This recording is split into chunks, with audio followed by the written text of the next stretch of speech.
A perfect ride turned into a nightmare when a baseless traffic stop escalated to a gun pointed at my chest. He thought he could lie his way out of it, but my helmet had been recording everything. The sun was warm on my leather jacket, and the low rumble of my Harley, which I call Shadow, was the only music I needed.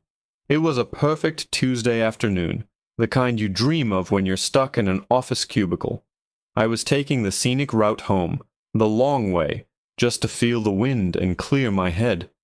For me, riding isn't just a hobby, it's my therapy, my church, my freedom. And as a black woman in a predominantly white, male-dominated world of bikers, that freedom feels earned. I follow every rule to the letter. I'm meticulous about my gear, my signals, my speed. I have to be. I don't get the luxury of making mistakes. So when the strobing red and blue lights filled my mirrors, my first thought wasn't, what did I do? But what are they going to say I did?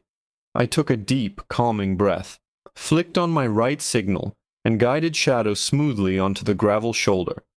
I killed the engine, the sudden silence amplifying the chirping of birds and the sound of my own heart starting to beat a little faster. I placed both hands on the handlebars, fingers splayed, just as I'd been taught. Make yourself as non-threatening as possible. The patrol car door slammed shut, and I watched in my mirror as the officer approached. He was a big man, built like a fire hydrant with a face that looked like it had been chiseled from granite and left out in the rain. His walk was a swagger, the kind that says, I own this road and everything on it. He stopped a few feet behind my bike, his hand resting casually on the butt of his holstered pistol. License and registration, he barked. No, hello, no, do you know why I pulled you over? Just a command. Yes, officer, I said, keeping my voice even and calm. I didn't turn my head, keeping my eyes forward. May I ask why you stopped me? He let out a short, humorless laugh. You made a wide turn back at the intersection. Looked reckless. A wide turn. My blood ran cold. It was the oldest, flimsiest excuse in the book. I'd taken that turn at 15 miles an hour, hugging the inside line. There was nothing reckless about it. This wasn't about a turn. I knew it. He knew it. Okay, officer, I said, my voice betraying none of the fury and fear swirling in my gut. My license is in my jacket pocket, and my registration is in my right saddlebag. I'm going to reach for them now, very slowly. I narrated my every move, keeping my hands visible and my movements deliberate. I unzipped my pocket, pulled out my wallet, and retrieved my license. I held it out to him between my thumb and forefinger. He snatched it from my hand without a word, his eyes scanning it before flicking back to me, a sneer playing on his lips. Registration, he repeated. Yes, officer. It's in the saddlebag on my right, I said again. I'm going to reach for it now. I shifted my weight slightly, my hand moving toward the leather latch of the bag. I didn't even get to touch it. Freeze! Don't move, he roared, his voice cracking with a sudden, terrifying surge of adrenaline. In a flash, his gun was out of its holster. I heard the click as he thumbed off the safety. My entire world narrowed to the black, unforgiving circle of the barrel pointed directly at my chest. Every cell in my body screamed. My hand froze in midair, inches from the saddlebag. My breath hitched in my throat. I said, "Show me your registration," he yelled, his face contorted in a mask of rage. "Get your hands where I can see them. Now!" The two commands were a contradiction. I couldn't get my registration without moving my hands, and I couldn't put my hands up without disobeying his order to freeze. I was trapped, a fly in a web of his making, and the spider was staring at me down the barrel of a loaded gun. My life was hanging on the whim of a man who had decided I was guilty the second he saw me. Time seemed to stretch and warp, the space between my heartbeats growing into an eternity. I could feel the officer's shaky breath from 10 feet away, see the tremor in his trigger finger.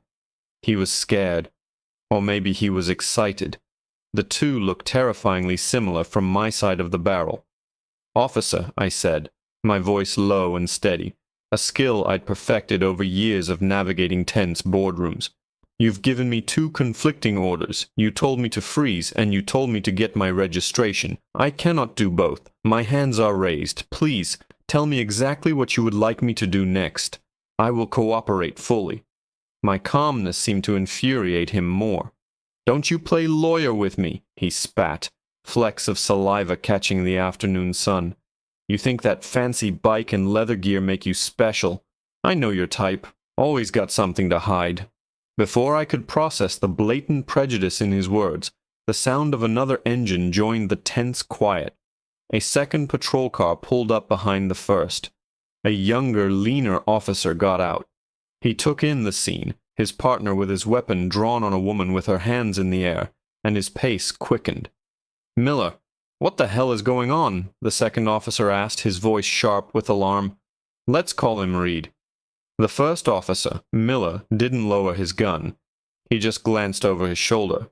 Subject was non-compliant, made a furtive movement toward her saddlebag after I stopped her for a reckless turn. A furtive movement. My slow, telegraphed, verbally announced reach for my registration. The lie was so bold, so audacious, it almost took my breath away. Reed looked at me, then back at his partner. A furtive movement. "Her hands are in the air, man. Lower your weapon." There was a plea in his voice, but also an order. Miller hesitated, his jaw tight, but after a tense second, he grudgingly holstered his firearm with a loud snap. The relief that washed over me was so profound, my knees felt weak. Reed approached me cautiously. "Ma'am, I'm Officer Reed. Can you please, very slowly, retrieve your registration for me?" "Yes, officer," I breathed, relief making my voice tremble slightly. "Thank you." I did exactly as before, narrating every single tiny movement as I reached for the saddlebag latch. But Miller wasn't done. He shouldered past his partner. "I'll get it. Can't trust her not to pull something." He ripped open the saddlebag and started rummaging through it with rough, uncaring hands. He pulled out my tool roll, a bottle of water, a spare pair of gloves, and finally, the plastic sleeve with my registration and insurance card. He glanced at it, a flicker of disappointment crossing his face when he saw everything was in order. But his search didn't stop. He plunged his hand deeper into the bag. His fingers closed around something, and a sick, triumphant grin spread across his face. "Well, well, well, what do we have here?" He pulled out a small locked gun case. My blood turned to ice. "Officer, I have a concealed carry permit. The firearm is declared, unloaded, and secured in a locked container, as required by state law. All of my paperwork is in order." It didn't matter. To Miller, this was the smoking gun he'd been looking for. "Going for a weapon," he bellowed, looking at Reed as if he'd just solved a capital crime. "I told you she was reaching for something. This is what I saved you from." Before Reed could even react, Miller grabbed my arm, twisted it violently behind my back, and slammed me against the side of my bike. The cold metal of the fuel tank dug into my ribs. The world spun as he wrenched my other arm back, the sharp click of handcuffs biting into my wrists. "You have the right to remain silent," he snarled in my ear, his breath hot and sour. He rattled off the rest of my Miranda rights in a mocking, sing-song tone as he hauled me toward his patrol car. My mind was a whirlwind of injustice and fear. This was a nightmare. A traffic stop for a turn I never made had turned into a felony arrest. He shoved me into the back of his car, the plastic seat hard and unforgiving. As he slammed the door shut, caging me in, my eyes darted back to my beautiful shadow, my freedom, now a piece of evidence. And then I saw it. Sitting right there on the leather seat, exactly where I'd left it, was my helmet. On the side, mounted near the chin guard, was my camera. And glowing with a steady, defiant pulse was a tiny, brilliant red light. It was on. It had been recording everything. The perfect turn, the baseless stop, The gun. Miller's every word. Hope surged through me, a powerful, desperate wave. But it crashed just as quickly. Through the wire mesh separating me from the front seat, I saw Miller walking back towards my bike. He wasn't looking at the saddlebag or the engine. His gaze was fixed directly on my helmet. My heart hammered against my ribs, a frantic drumbeat of panic. No, no, no. He saw it. He was going to destroy it. My only proof, my only way out of this fabricated nightmare, was about to be erased. I watched, helpless, as Miller reached my bike. He picked up the helmet, his thick fingers fumbling around the side where the camera was mounted. He held it up, squinting at the little red light. I held my breath, bracing for the sound of it being smashed against the asphalt.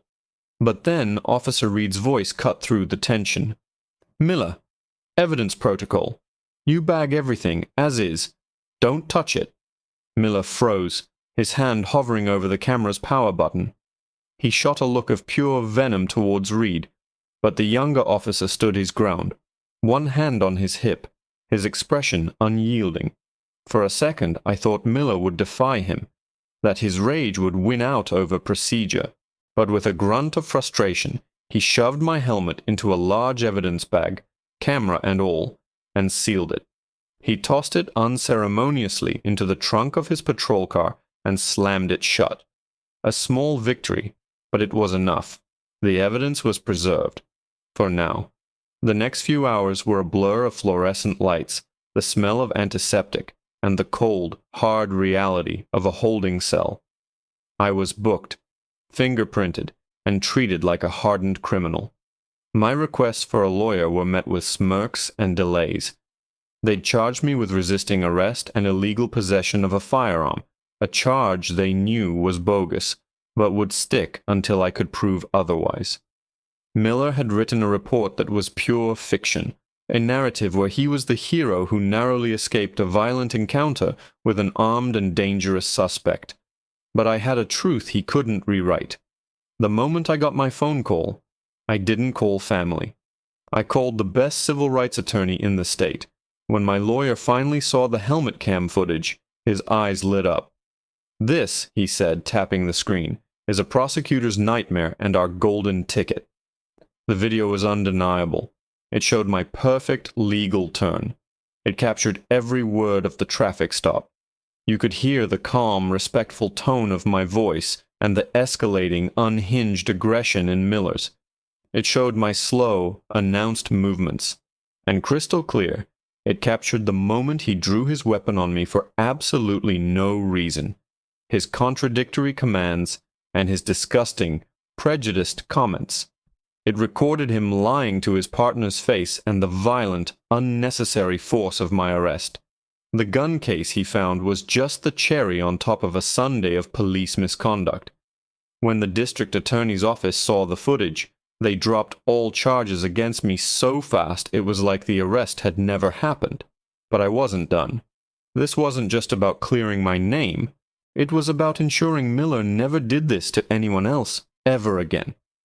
We filed a formal complaint with Internal Affairs and a federal lawsuit against Officer Miller and the Department for excessive force, unlawful arrest, and violation of my civil rights. The department tried to circle the wagons to protect their own. They claimed Miller was a decorated officer having a bad day. They offered me a settlement to make it all go away quietly. I refused. This needed to see the light of day. My lawyer released the helmet cam footage to the media. It went viral overnight. The video was played on every news channel. The public outcry was deafening. Seeing a police officer pull a gun on a calm, compliant woman for no reason. Hearing his prejudice laid bare. It was a story people couldn't ignore. The pressure mounted. Internal Affairs was forced to conduct a real investigation. Officer Reed, to his immense credit, told the truth.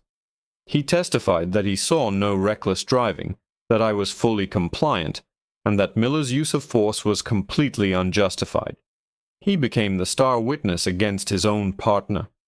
In the end, Officer Miller was fired. But it didn't stop there. The DA, facing immense public pressure, had no choice but to press criminal charges. Miller was charged with official oppression, aggravated assault with a deadly weapon, and perjury for lying in his police report. The trial was short. The video was the only witness the jury needed.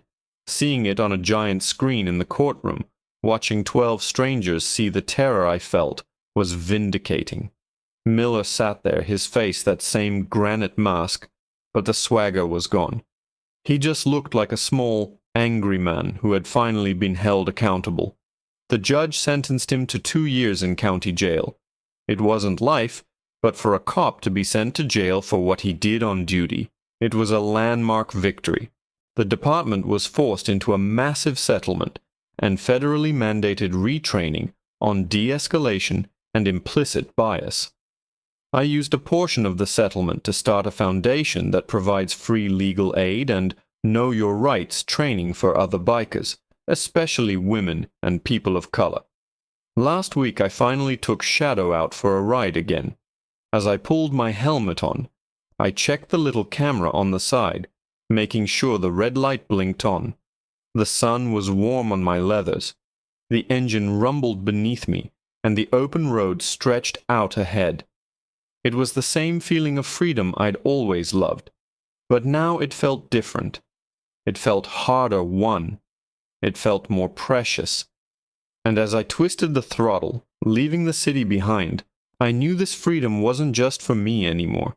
It was for everyone who came after me.